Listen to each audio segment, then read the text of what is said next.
పక్కన మళ్ళీ ఆరోగ్యశ్రీ తీసుకెళ్లి దీనికి లింక్ అప్ అంటారు. 50% కేసులు ఇక్కడ దేం ఆరోగ్యశ్రీ ఎవో 2.5 లక్షల రూపాయలకి ఏదో 5 లక్షలు ఏమో చెప్పారు కదా, 2.5 లక్షలు 5 లక్షల లోపు అయితే గనక ఇక్కడ మిగతాది అక్కడ. అవును ఆ 10% కోసం ఎవడొస్తాడు అక్కడ? అదే కదా. మిగతా అన్ని ఇన్సూరెన్స్. ఇక్కడ అవును ఇన్సూరెన్స్ ఉంటే ఎందుకు వస్తారు? అదే కదా. ఇన్సూరెన్స్ లో 3 వంతుల రోగాలు కవర్ అవ్వవు. అవును అదే కదా. కానీ P4 అనేది కూడా ఒక రకంగా నిన్న ఎవరో ఒక రిపోర్టర్ అడిగితే బాబు గారు సీరియస్ అయ్యారట. P4 మీ మంత్రులు ఎంతమంది దత్తత తీసుకున్నారంటే మీకు బాధ్యత లేదా, మీరేం చేశారని అడిగారట.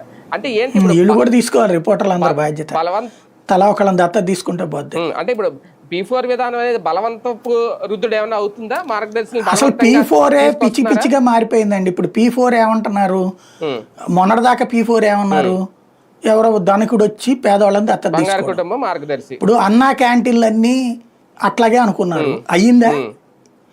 అప్పుడప్పుడు ఎవరో 1 కోటి రూపాయలు ఇచ్చారో 10 లక్షలు ఇచ్చారు, లేకపోతే ఒక క్యాంటీన్ కు నడుస్తుంది. ఫ్రీగా జనాలు ఎగబడి ఏమన్నా పెడుతున్నారా? ఎవడికాడ అన్నదానం నా పేరు మీద నేను పెట్టుకుంటాను, మా తాత పేరు మీద పెట్టుకుంటాను, మా నాన్న పేరు మీద పెట్టుకుంటాను, తీసుకెళ్లి అన్నా క్యాంటీన్లకి జనాలకి అక్కడ తీసుకెళ్లి ప్రభుత్వానికి పెట్టాలని ఎవడన్నా అనుకుంటాడు సార్. మొన్న అన్నా క్యాంటీన్ సందర్భం వచ్చింది కాబట్టి, అంటే మీ దృష్టికి వచ్చిందో లేదో నాకు తెలియదు. పిఠాపురంలో మన నాగబాబు గారు వీళ్ళందరూ వచ్చి అన్నా క్యాంటీన్ ప్రారంభించారు ఆయన ఎమ్మెల్సీ హోదాలో. అక్కడ పిఠాపురంలో అన్నా క్యాంటీన్ నిర్మించిన కాంట్రాక్టర్